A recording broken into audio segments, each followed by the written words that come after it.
gotta put your freaking headset and everything on beforehand. You already know what time it is.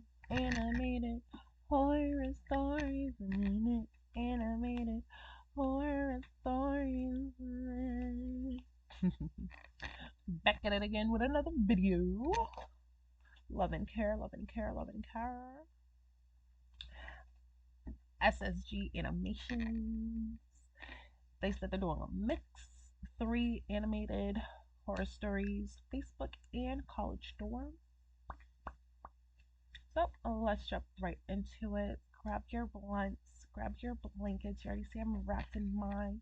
Grab a bottle of water and grab a bag of chips. Okay. I'm gonna be eating through this video, so I'm gonna be trying not to smack in your ear and all of that. But you know, it's not wrong with a little bit of food. Everybody gotta eat. So let's get into it.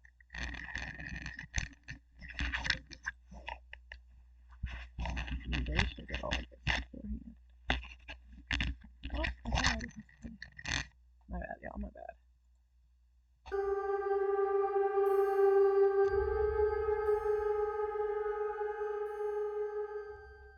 Back in the day, before technology and social media became such an important part of our daily lives, making friends wasn't as easy as it is now. Most of the pretty women I saw in a day, I would never see again, mostly because I didn't have the balls to walk up to them and get to know them. At the same time, I was what you called a socially awkward person, and I had to go through some other means to get to know people. But then suddenly came Facebook, an app where people can make friends and find out almost everything they wanted to know about someone else, all with a simple friend request. But it wasn't what I thought it'd be, as my experience with Facebook completely changed my life. My name is Timothy Hansen, and the year was 2007. Facebook had just launched 3 years prior and was blowing up in 2006 as people had started preferring it to MySpace. I had been quite skeptical about joining at first, as I wasn't a huge fan of sharing my information online, but I eventually caved and decided to create a Facebook account. If I remember correctly, my first few suggestions were all people in New York, and I spent a while just going through their profiles, wondering if I should send a friend request, and that's when I saw her, Annabelle Tate. She was simply the most beautiful woman I had seen, but what intrigued me the most about her was her profile. It was full of pictures of her and her friends at parties, going on vacations, and in general, just living her best life. I spent a while thinking about what to do before eventually sending her a friend request. She accepted in about 2 hours and texted, "Hi, I'm Annabelle." The conversation from that point flowed, as Annabelle was a very easygoing person, although now that I think about it, I believe it was just the comfort of being behind a screen. We talked for about a week online, majorly about me, as she asked a lot of questions about my past and life in general. I eventually decided to ask her to meet in person. "Do you want to meet up sometime?" She replied, "Sure. Where do you want to meet?" "We could get dinner tomorrow night." "I'm not in the city right now, but I get back tomorrow, so maybe the day after?" "Sure." I went out the next day to the restaurant we had agreed to meet. She wasn't there yet, so I decided to text her and ask her if everything was okay. "Is everything all right?" "I'm on my way, just running a bit late." Okay. I waited for about 10 more minutes, and then I saw her.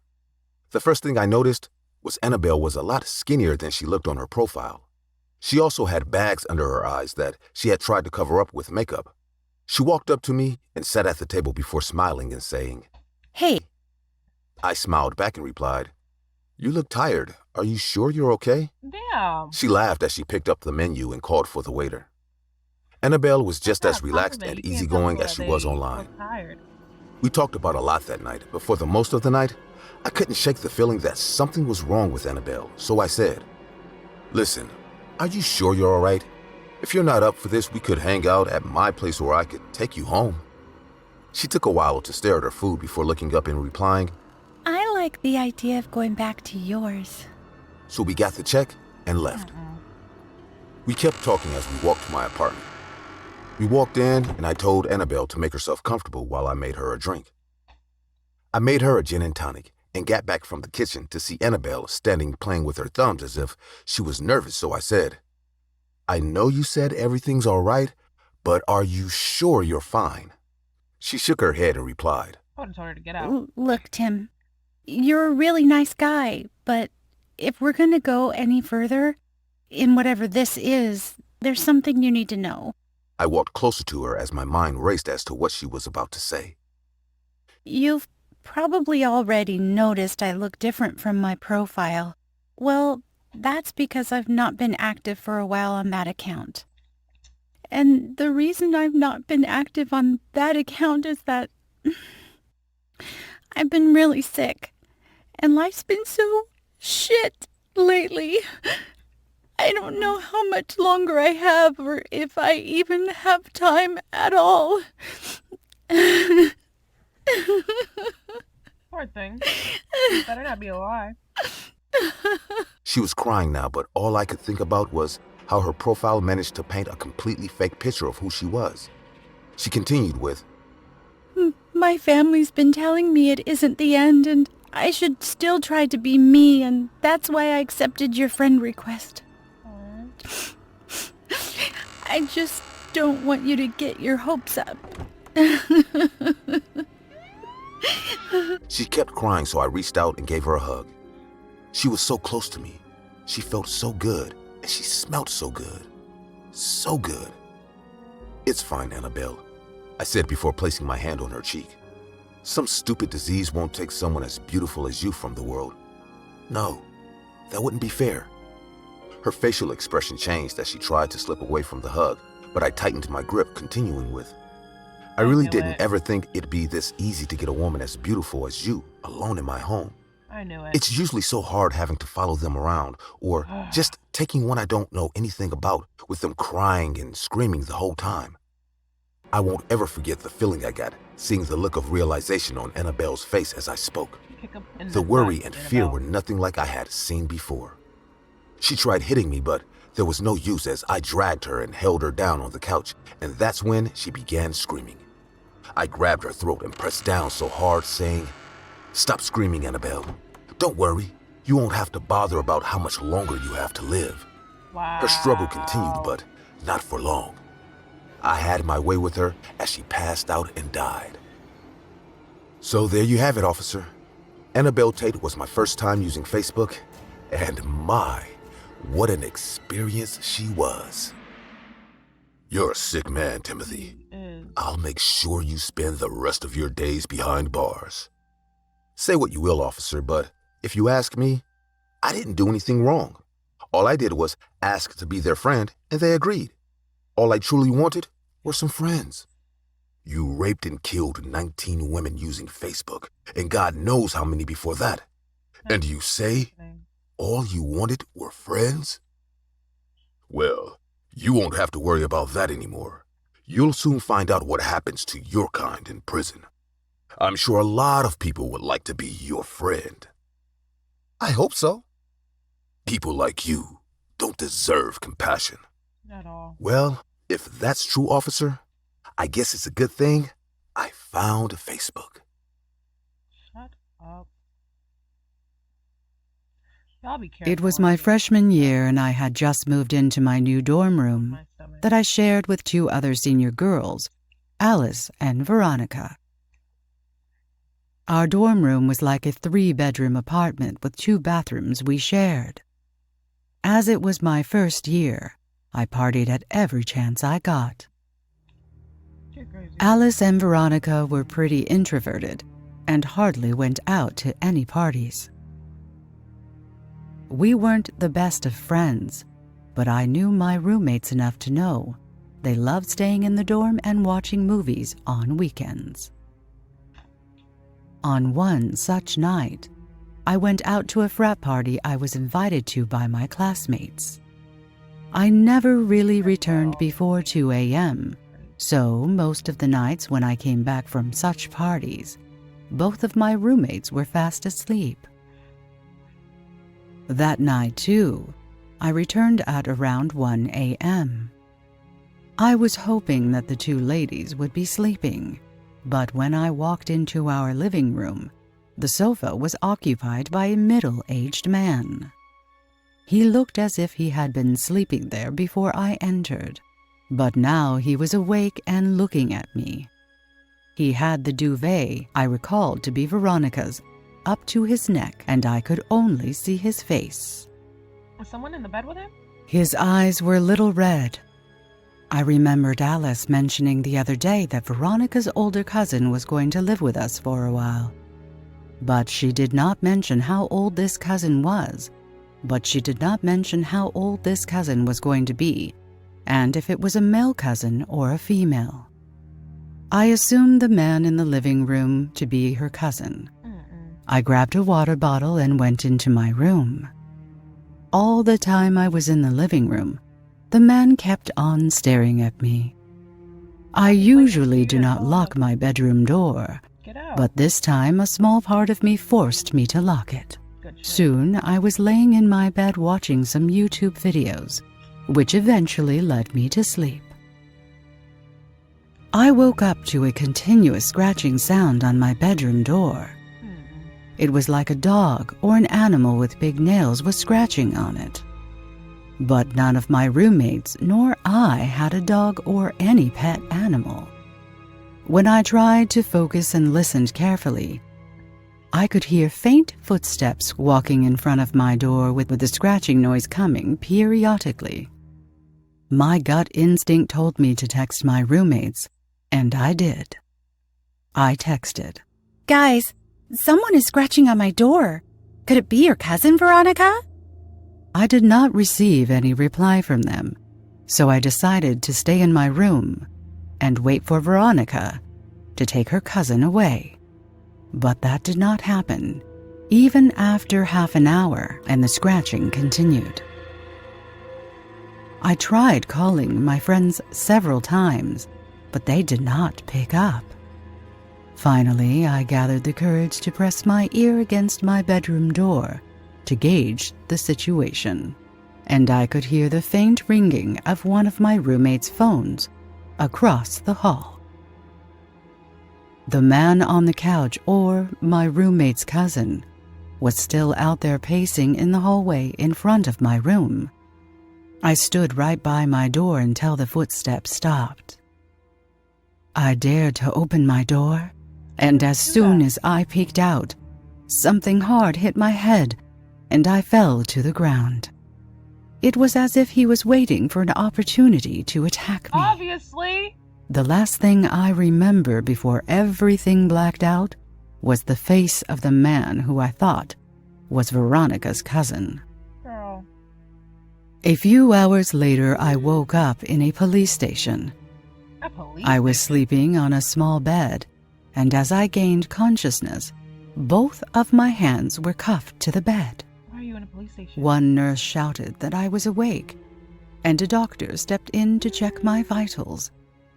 As soon as he left, 2 cops and 1 detective entered the room and asked me why I killed my roommates. I was shocked, would be an understatement to define how I felt. Firstly, it was heartbreaking that my roommates had died, but being accused of their murder was insanity. I was the one who was attacked, so I tried telling the cops and the detective what had happened to me and how the strange man who posed to be Veronica's cousin attacked me. Supposed to be nothing. You just assumed. After hearing my story, the cops claimed that I was lying and that I had killed my roommates. According to the cops and the detective, I returned to my dorm around 11 p.m., not around 1 a.m. as I claimed. I was so intoxicated that I had no clue what I was doing. Then I got into an argument with one of my roommates. This argument led to a big fight, which made me so angry that I picked up the kitchen knife and killed both of my roommates in their sleep a few hours later. And then on the way back to my room, I fell unconscious on the floor as I was drunk from the party. That don't even make no damn sense. To prove their point, they asked me to take a closer look at my hands, As I looked at my hands, I could clearly see the light shade of red on my hands, and there was dark red color under my fingernails. It was blood. Probably the blood of my roommates. They said I was the murderer. I was the one who killed my roommates. But in the 6 months I had lived with them, we had never fought. So what would have me so angry that I killed them? Furthermore, the cops claimed that they found the murder weapon, the kitchen knife, near my unconscious body in our dorm. It had my fingerprints on it. Moreover, the man who I thought was Veronica's cousin sleeping on the sofa of our living room did not exist. I'm confused about whether he was really there or whether he was a fragment of my imagination to cope with what I had done. I do not think I am capable of such a heinous crime. Am I being framed, or did I really kill my roommates? And if I didn't, then who was the man in the living room? The blood under the fingernails is what? I firmly believe that I am being framed. It's an elaborate plan by the man who really killed my roommates and attacked me. Plus, why are none of them checking my call and text records to see that I had texted my friends the night before? Will I ever be free from this tragedy, or will I be framed for a crime I think I did not commit? Girl, you better fight that. How do I make sense of this mess? Can you help me, please? Facebook has been around since the early 2000s. Anyone and everyone has gotten on Facebook to connect with loved ones or make new friends. There are groups you can join. Some families make bulletins to arrange reunions and other parties. You can create events, invite people to those events, and they can RSVP to the event. Facebook has been good and convenient for many things, but in the last years, it's come out with its own dating network that is completely free to join. I'm Diana, and this is what made me delete my Facebook account. I had just gotten through a rough breakup with a man I thought I was going to marry. It had been a couple of years, and I was just starting to get to know the new me. My best friend and roommate Stephanie was encouraging me to get back in the dating world. One day we were having our morning coffee together as we usually did before work, when she told me about Facebook dating. You should try it out. It could be fun.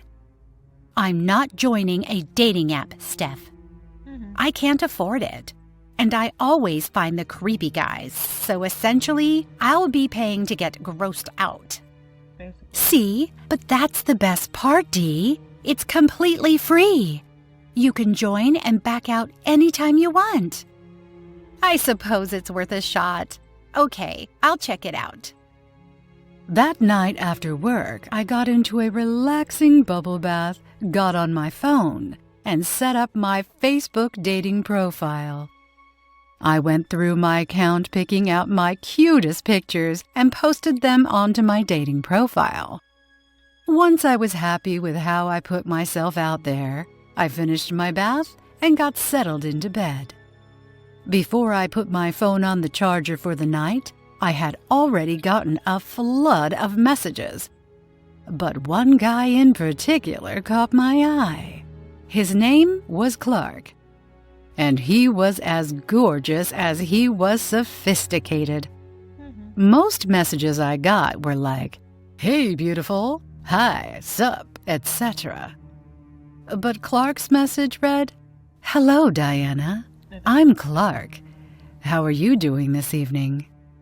It was so personal, and it told me that I was likely the only girl that he was talking to, because we all know that the guys with the driest greetings are the ones who have messaged 50 other women and they just want to hook up. I happily responded with a personal greeting of my own. Hello, Clark. It's so nice to meet you. I'm doing well. How about yourself? It's nice to meet you too, Diana. I'm well, thank you. At the risk of being forward, and I know this is going to make me sound like any other guy out here, but we all know why we're here. And I want to say I think you are absolutely beautiful. His honesty was so refreshing, and it was charming me by the second. I wound up talking to him for hours before falling asleep. I woke up the next day with a smile on my face, and I told Stephanie all about him. For the next few days, he was all I could think about, and we chatted every single night. I learned a lot about him. He started his own company, and it took off really fast, so he was well-to-do. I doubted a lot of that stuff at first, but looking at his Facebook profile, I noticed that he was legitimate. He had over 1,000 friends, and his pictures easily got 300 likes and dozens of comments. I had no reason to doubt any of it. Who knew you could pay for that? I told him I worked at a burger joint part-time and was in school to be a nurse, which was all true. I wasn't only taken by his honesty and genuine interest. He wasn't pushing to hook up, but he really wanted to meet me. In fact, he was a bit pushy about meeting me, but he insisted it was because I was just so beautiful. He wanted to see if what he felt for me was real. My broken heart fell for that. We agreed to go out to dinner and see the new romantic comedy that just came out. Stephanie was helping me get ready, and I had butterflies. So, where's he taking you? That Italian restaurant that just opened by the theater? He's well Definitely off. have his address He pushed to and meet you because he feels strong about you, and that's where he's taking you? I don't see a problem with it. He seems to really like me, and I like him. Why not meet? Doesn't his urgency seem like a red flag to you? No. I honestly thought it was, but I was too into him to be willing to admit that to myself. I convinced Stephanie that everything was okay, and she told me to be careful. Clark and I agreed to meet at the restaurant, and as I was driving there, those butterflies got stronger, to the point that it was making me feel sick. I pulled up to the restaurant and went inside. I told the host I was meeting Clark. This man was crusty, wrinkly, and he smiled at me with teeth so yellow he could spit butter. I sat down in front of him, and everything inside me was telling me to just walk out. But I didn't want to make a scene. I figured I could just get through this dinner and be gone. I offered a friendly smile and spoke to him. Hi, Clark. He let out a hissing giggle and shook his head. Actually, it's Kevin. Oh, well, Kevin. I assumed you were Clark. I must have the wrong table. He shot a death glare at me, balled his hands into fists, and pounded on the table. You're not going anywhere, bitch. You wanted to meet me so bad? Well, here I am. Feeling a self-loathing amount of embarrassment, I stood up and went to leave. I went to go get in my car, but as I grabbed the handle, my hand began to tingle, and I felt very faint. I got into my car and called Stephanie. She told me that I was likely being sex trafficked and to go to the police, and she would meet me there. I was given medical attention, and Stephanie stayed with me while I reported the incident. It appeared that I was very lucky to have been so close to the police station. It turns out the man I was talking to, named Clark, was the one who spiked my doorknob with a drug. Kevin was a sex trafficker and he was not working alone. Clark had many social media profiles, and a lot of the accounts he was friends with turned out to be bots to make him look trustworthy. Exactly. Kevin was the man who would meet women, scare them off, and Clark would follow them and snatch them when the drug knocked them out. I should have listened to my gut that something wasn't right. I encourage you all that if something feels wrong, it 100% is, and to listen to that. Exactly. I was so freaked out by the incident that I deleted my Facebook account. Be careful, folks. Traffickers are everywhere. Mm-hmm.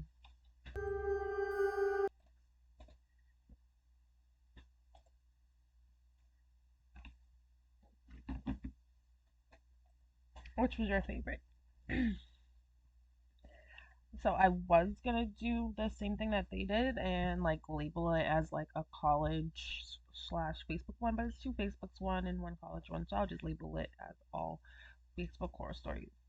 Cause what, truth be told, that is crazy.